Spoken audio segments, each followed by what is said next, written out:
Parallèlement au rêve, le songe a pour point de départ non plus une activité qui trouve sa source en nous-mêmes, mais d'une origine externe qui est l'Esprit de Dieu. Par le songe, nous ne voyons uniquement pas au travers de notre âme, mais c'est de l'association de l'âme et de l'esprit que le Seigneur nous permet de voir. De la sorte, Dieu voudrait nous parler. Il voudrait nous faire parvenir des informations que notre état d'éveil ne pourrait nous permettre de comprendre ni de recevoir. Ce qui particularise davantage le songe du rêve est que le songe a un sens bien précis, une raison d'être et une finalité. La plupart du temps, le songe est fait d'images, de scènes, de mouvements symboliques ayant pour but de nous interpeller sur ce que nous sommes en train de vivre ponctuellement ou que nous allons vivre dans un temps bien précis. Le songe est presque toujours une expression alarmante, interpellante, secourable ou encourageante du regard de Dieu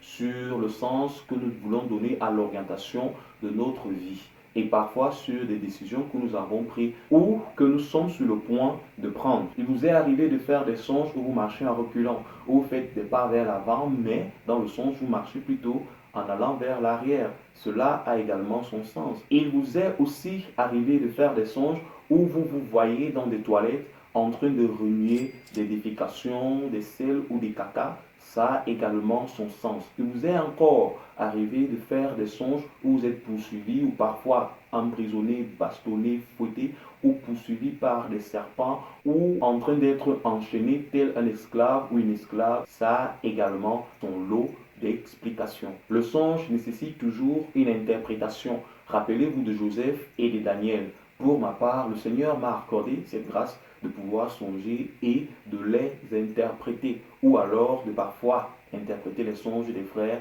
qui viendraient à me les présenter. Les amis, l'une des grandes particularités du songe est qu'il ne s'oublie pas et ne s'efface jamais.